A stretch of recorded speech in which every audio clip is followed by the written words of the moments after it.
Bismillahirrahmanirrahim. Assalamu alaikum. You're watching Newsroom. I'm your host, Khalid. But today is the 4th of November 2021.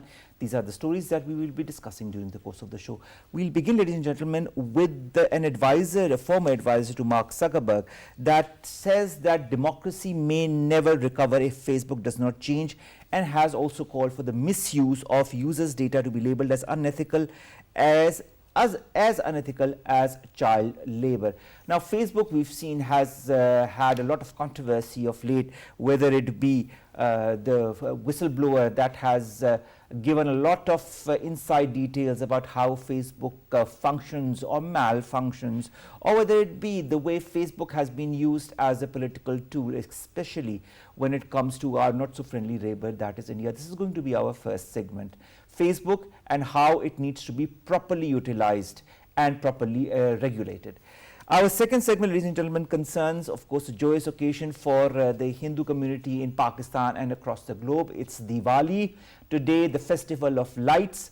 Across the world, the Hindu community is celebrating with a lot of firecrackers and a lot of lights. We'll talk about the significance of Diwali and with specific reference to what is happening in Pakistan in our second segment.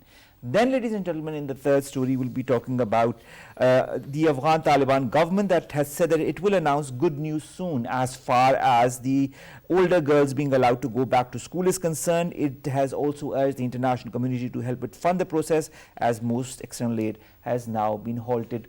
In this whole process, there are certain women, like the woman whose picture you're seeing in the parallel window, who is trying to create alternate educational institutions for the women and the girls of Afghanistan. This is going to be our third story. Then finally, we'll be talking about Hebat Khan Halimi.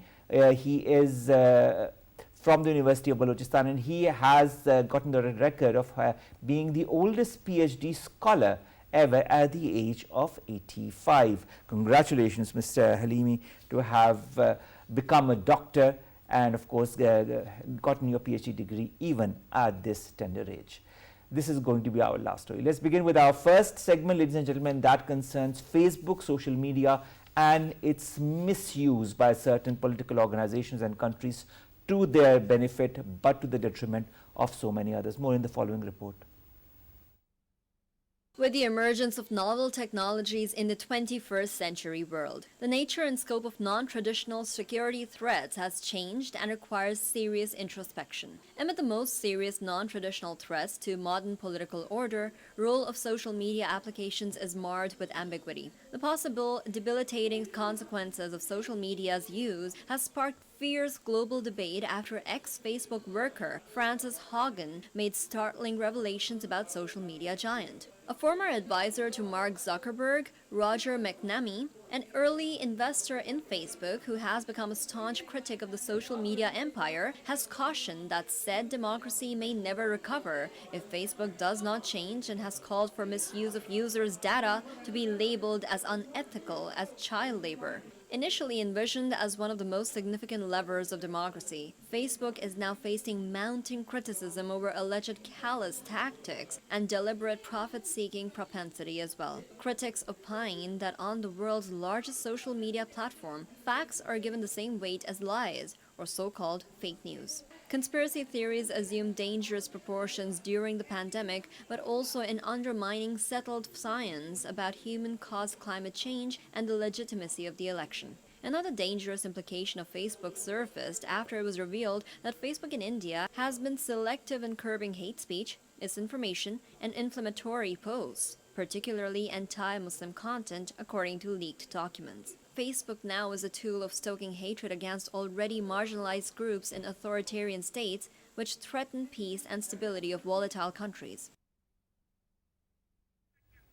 Now, we'll talk more about the impact of social media, especially Facebook, and how it has been misused in the past and still being misused. We've been joined by Adeel Mukhtar. Mirza, he's an assistant research associate from IPRI. Thank you very much, Adeel, to have joined us. Adeel, when we talk of social media, it always, raises eyebrows because this is the new technology, everybody uses it, from yourself to myself to all the other children as well and the adults as well. When we hear that Facebook and such social media platforms are being misused to the benefit of certain political parties or to certain countries, doesn't it raise a lot of other kind of eyebrows and questions as well? Yes, of course, and it is not the first time that information has been misused, because since the age of information, it is all about data and behavioral analysis and psychops, that how you manipulate and change others' behaviors. And it is not now that Facebook is using these data for India, for not curbing hate speech in India, etc. If you remember, in 2016 elections in America, there was Cambridge Analytica who used these kind of data from social media to make the manifesto of Trump's campaign and manipulated the elections. Same happened in Myanmar, same happens in Philippines, etc. So if we look at this perspective, these data are tantamount to the natural resources. The first question that comes to my mind, Adeel, is why and how can countries use such data?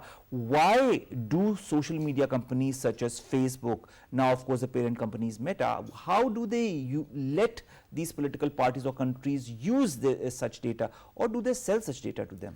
There comes a debate on freedom of information or freedom to access to information. If you see governments, if governments take action against these elements, there would be an argument that government is restricting our rights. So governments do not tend to do that. But on the other hand, the tech giants like Facebook, Twitter post surveys and post polling mechanisms to get what people's aspirations are about a certain leader or about a certain event. Then they analyze these kind of events and put forward their policy.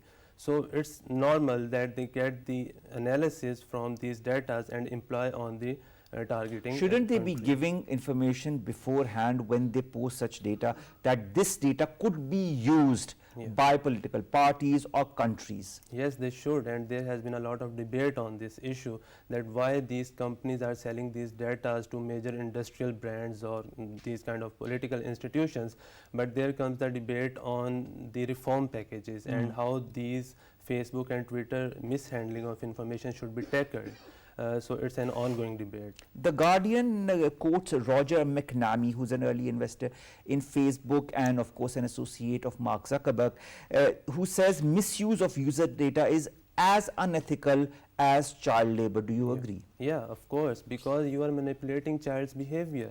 When you post certain kind of information on social media and the kids or the youngsters tend to watch these programs and polls or posts or pictures, then they generate a certain kind of behavior as well, behavior to follow, behavior or choices to buy some products or go for a certain kind of activity. So these kind of behaviors and activities obviously manipulates their mental health. But doesn't advertisement on different media platforms also does the same thing, but does it do it in a different manner altogether?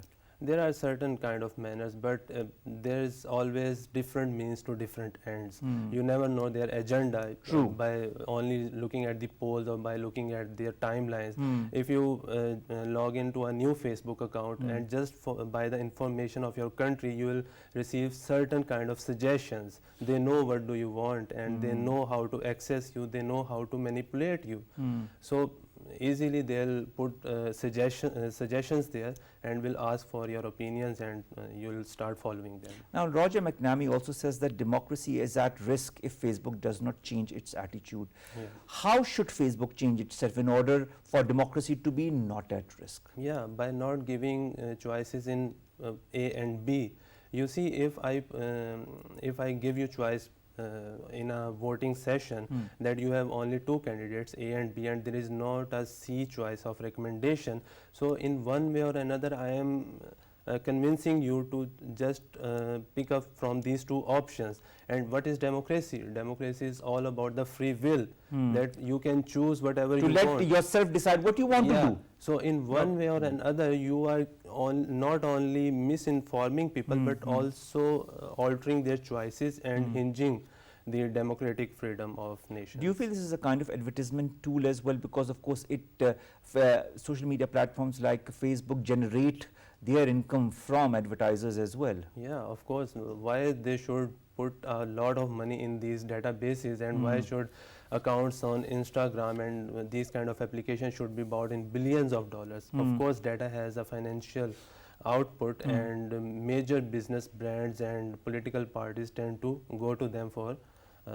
advertising and psych-ops operations. Let's talk of Frances Hogan, of course, the Facebook Yeah. whistleblower, who revealed many things, some things that we had a little hunch about, other things that we did not have an idea about. Do you feel this is going to change the way people now access social media platforms?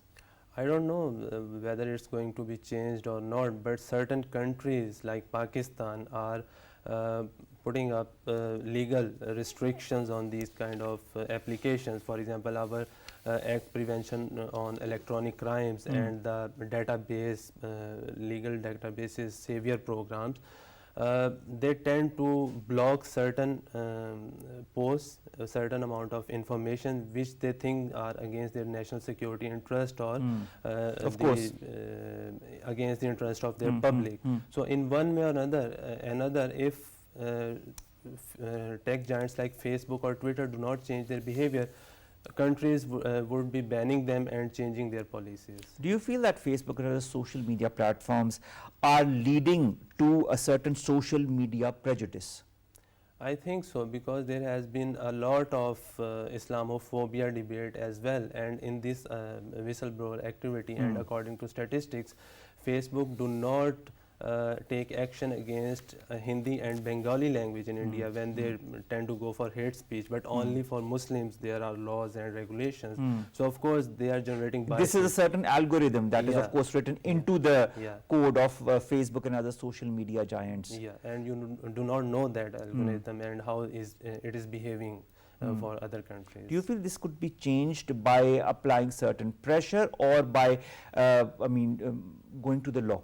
Of course, and there comes the role of international community and organizations which are the light bearer of human rights and freedom of information. They should take actions and should put regulations on these tech giants that these are the red lines and you should not move beyond these kind But of Adeel, a lot of times what happens is when we go through certain documents, we never read them in their totality. Even when we are, for example, I'm just giving you an example, taking a loan or something, there are 10 or 20 pages, you just sign at the end.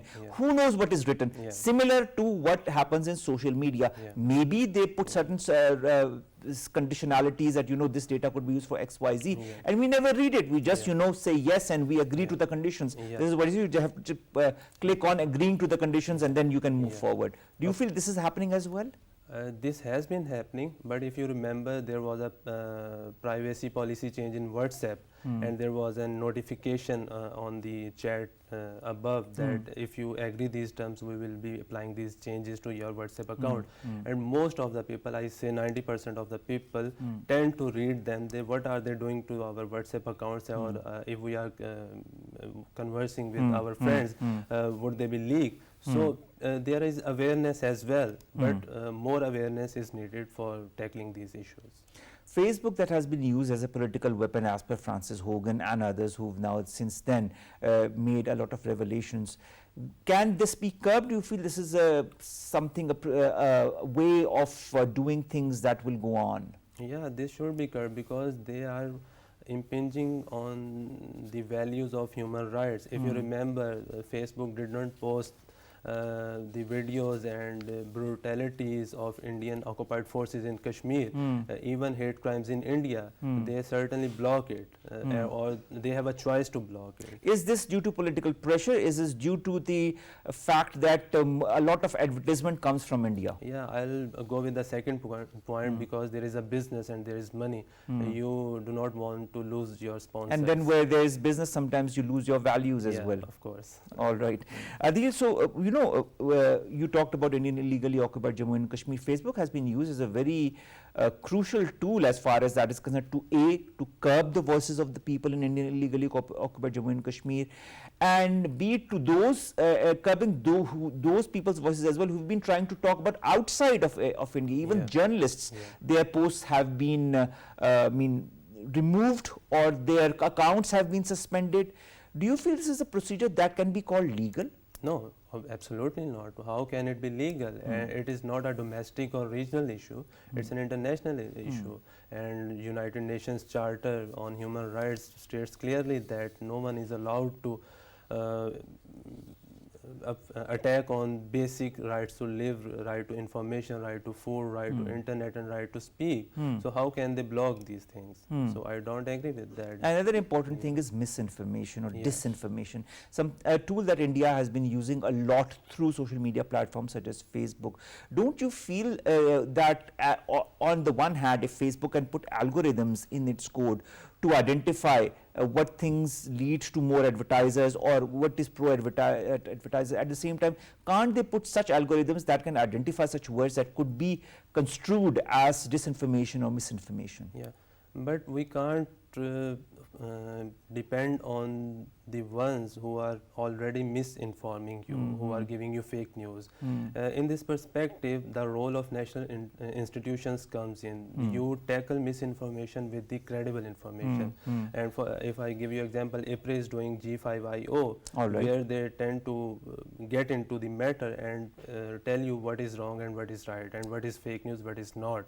So these kind of initiatives should be taken more by other institutions as well, so that people should know that why Pakistan is being listed in FATF, why Facebook is not posting videos of Kashmiris on social media, why human rights or hate issues are not proliferating in social media, and why Mark is not acting against Modi. So these kind of national institutions should do something about it by proliferating credible news with evidence, with data, and with each kind of instrument that can be at disposal. A lot of organizations also discuss the fact that there is a thin line between disinformation, misinformation, and freedom of expression. Yeah.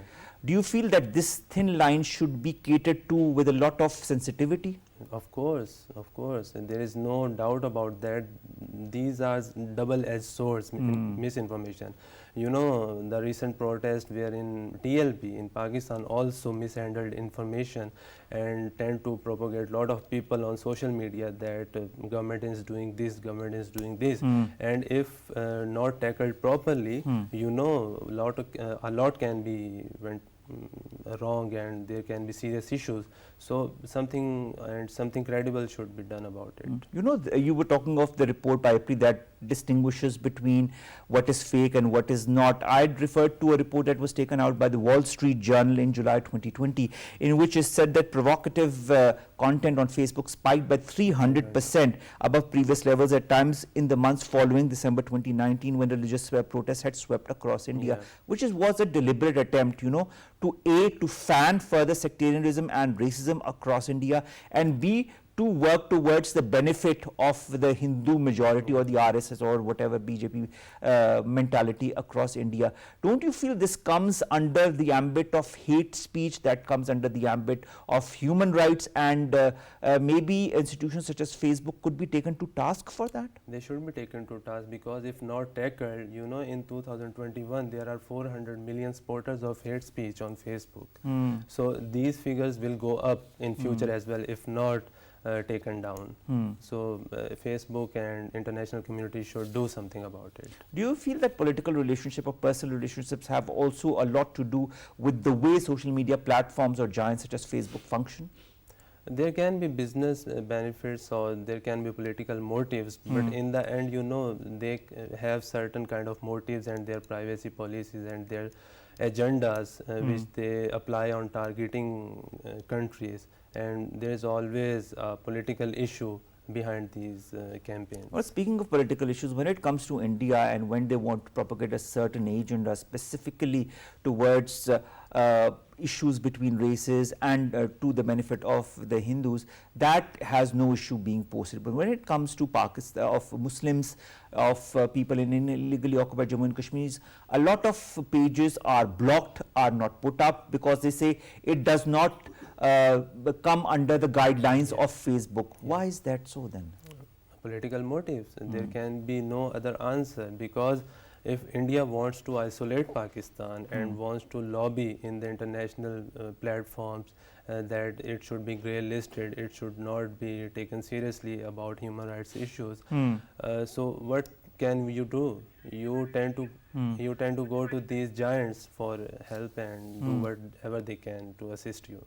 Working for an organization that also works towards understanding fake news and disinformation in a better context, what steps do you feel need to be taken by the government, by institutions such as yourselves, in order for people of countries such as Pakistan, A, to be more cognizant of what contributes and constitutes hate speech and fake news, and B, how to also work against such factors or institutions or organizations or social media platforms that are promoting such hate speech? Yeah. First of all, awareness campaigns are need of the hour, that the local people, the people who do not know what's going on in the international and regional forums, should be informed that these kind of information should not be followed. If you remember, there has been a lot of debate on several issues where national security issue, water insecurity issue, food prices, climate change, and a lot of people would tend this is not an even issue. Pakistan is not threatened by climate change. So in this scenario, the institutions which are working on those specific issues should put up awareness campaigns. What we did in COVID case, that we availed each and every forum to communicate to people that they should be vaccinated, there should be precautions taken.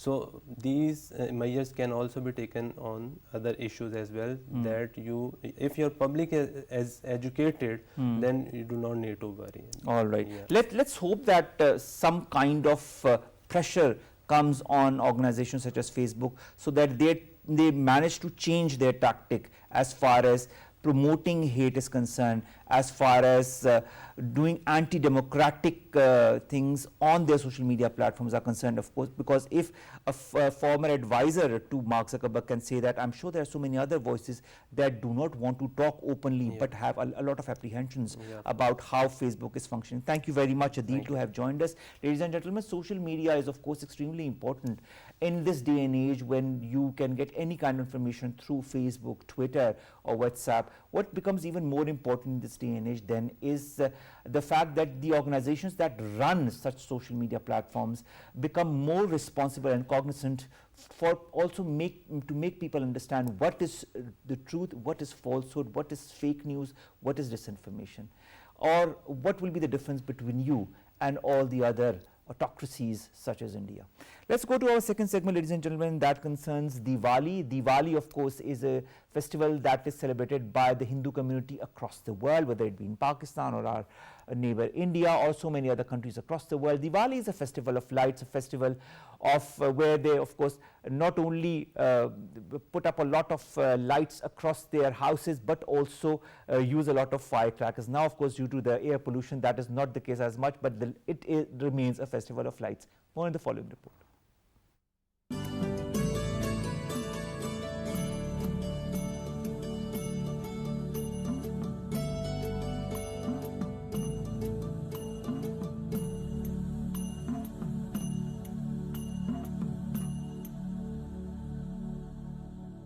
At the time of rabid religious polarization in the world, Diwali celebrations kicked off in Pakistan with euphoric zeal and zest. Exuberant Diwali celebrations in Pakistan illuminate the Hindu neighborhoods as their fellow countrymen join them in the Festival of Lights. The most popular festival of Hindus is being celebrated across the world by special events from concerts to light shows, dance, music, food, interactive music LED rangoli, colorful art created on the floor, radiating light and patterns to represent represent happiness, positivity, and prosperity. Another substantial ingredient of the 5-day Festival of Lights, celebrated by millions of Hindus, Sikhs, and Jains across the world, is oversized diyas, or oil lamps traditionally made of clay. The underlying rationale of celebrating this auspicious occasion with lights is eulogizing new beginnings and to mark the triumph of good over evil and light over darkness. The spectacular aura of Diwali is incomplete without the troika of dance, drums, and beaming illumination, supplemented by the traditional costumes. Diwali celebrations, though, are vividly evident in Punjab and the rest of the world in Pakistan, but most passionate celebrations are marked in Sindh, where houses, shops, and public places are decorated with small oil lamps called the diyas,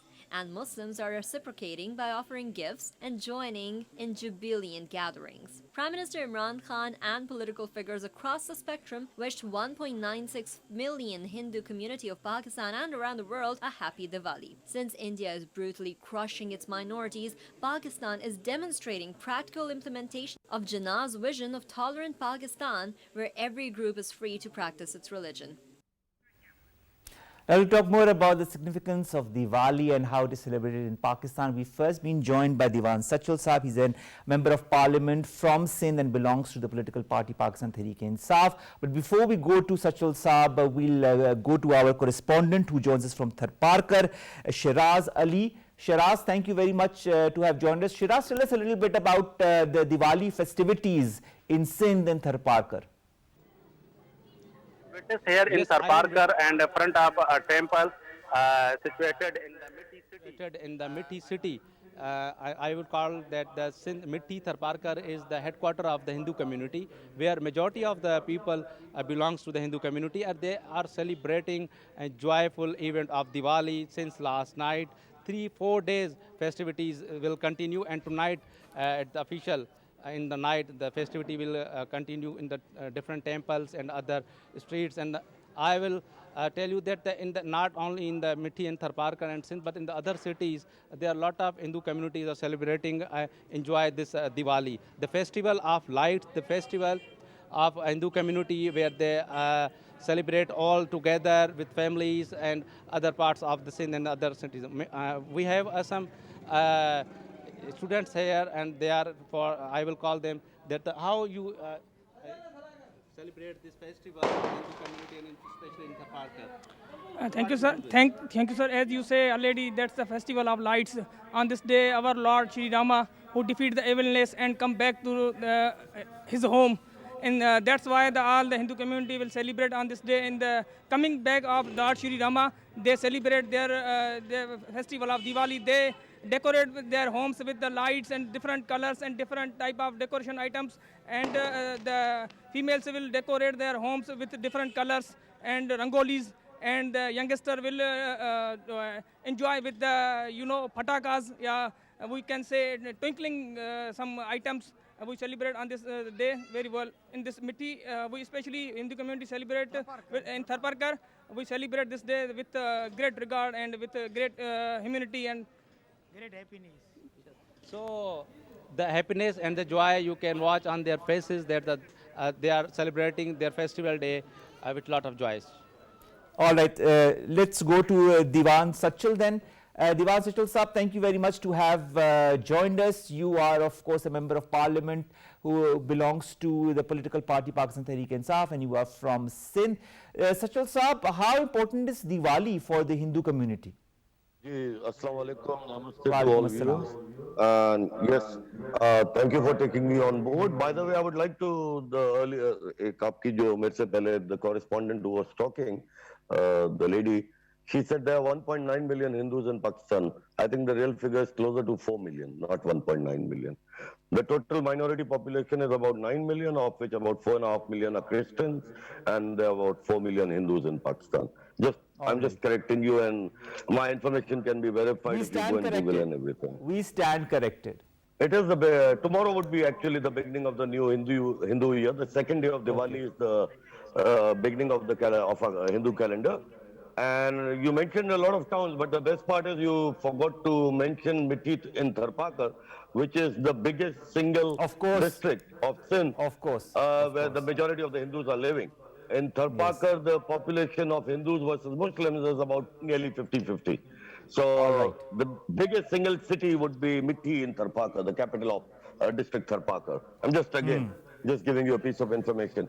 As far as Diwali is concerned, Diwali is celebrated because according to Hindu scriptures, we had the Hindu god Lord Ram had a major fight with the 10-headed demon Ravan. And he won that. Yeah, and he won that fight. That is the occasion of Dashera, which happened about 2 weeks back. Now, Dashera is the killing of the evil Ravan, and Diwali is the time when Lord Ram comes back. And as Dewan Sachal Saab said, that this is the largest majority, I mean the major part of Hindus, 50% of Hindus and 50% of Muslims live together in this area, that is Tharparkar. Coming back to you, Dewan Sachal Saab, I stand corrected on many points today, whether it be the number of Hindus that are present in Pakistan, that is now 4 million, and I have to say that number again, or the fact that Tharparkar is the area in Pakistan where there is a huge Hindu community, and that comes to 50% of the total population of Tharparkar. You were telling us about the significance of this festival of lights. Now, a lot of lighting is made, people light up lamps, they light up lights. What is the significance of this lighting of lamps in the evening? What does this signify, in fact? That's exactly what I was trying to tell you. So when Lord Ram kills the demon Ravan, 15 days after that, he returns to his holy city of Ayodhya.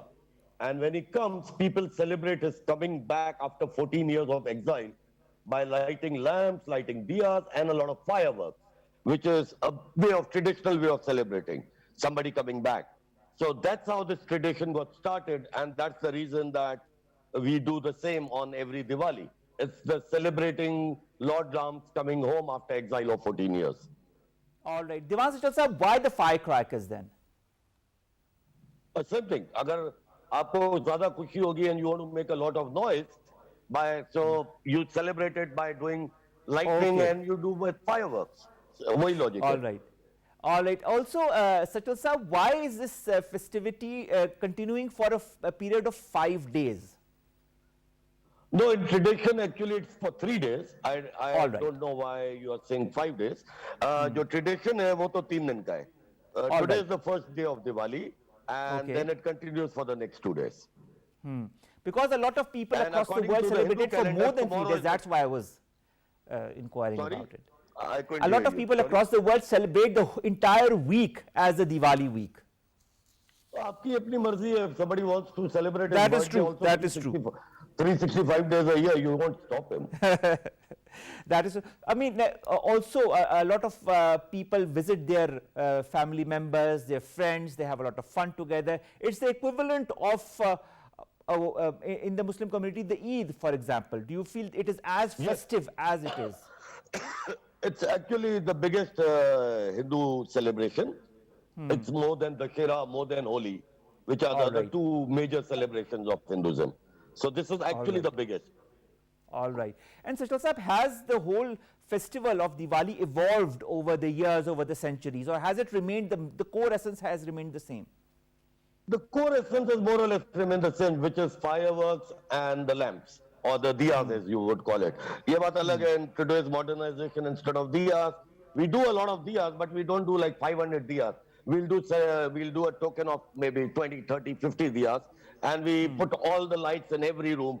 We basically put it on for the next 5 hours. All right. We saw also that our Prime Minister... But the core tradition has remained the same. All right.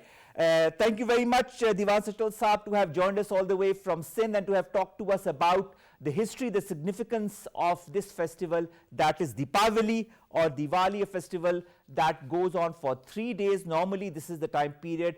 And of course, the entire Hindu community in Pakistan as well as across the globe celebrate this with a lot of enthusiasm. And as Mr. Sachal says, it is the biggest festival for the Hindu community. Ramesh Kumar Saab also joins us online. Thank you very much, sir, to have joined us. First of all, happy Diwali to you, sir, and to your loved ones and to your family as well. And secondly, sir, how is Diwali being celebrated in Pakistan? First of all, thanks for your wishes and say all the people who are watching this channel. Congrats from my side and all from the Pakistan Hindu Council. Well received. Diwali is a very famous because in the Diwali, this is a lightning day, and everybody says that Diwali is a lightning day. So I think the Diwali in Pakistan, but all over the world, Diwali, everybody know about the Diwali. In Pakistan, since 15 days, as the Kartik month of the Hindu calendar starts, the preparation for the Diwali starts. However, the Diwali, one day before and one day after. So 3 days celebrating in Pakistan is the natural practice. And today in Diwali day, the Foreign Minister Shah Mahmood Qureshi comes to my constituency in Michi and have addressed a big gathering that I am coming from the Islamabad. I came from the Islamabad to celebrate Diwali with you. And on 8th of November, the Honorable Chief Justice, who's always always available for the Hindu community and minority community, celebrating Diwali in the Dahri temple with the Hindu people. So I think it is a good message, clear message from the government and from the Supreme Court that the minorities are safe and minorities are celebrating their days freely and enjoying. All right. So also, Ramesh Kumar Sahab, how important is it also, you talked about this message of the Hindu minority celebrating their events and of course with all the utmost freedom possible. How important is it also to dispel all those misconceptions that are being poured around from across the border and from other areas that our minorities are not being properly catered to? I think there is only propaganda. So this propaganda should be closed. This propaganda should be closed here and there on both sides. I don't say that on one side, but both sides, the false propaganda should be finished and the real picture should be come, and every religion every religion says that the respect of another religion is his duty. So if in any country, if there is any problem, first of all, it is the internal issue. Second is that the state responsibility and the Supreme Court responsibility should be clear, like in Pakistan. You see, when the incident comes in the Bung Sharif, in the Dahri, both times the Supreme Court comes forward and take the action and culprits arrested. But in India, this has not been happened by the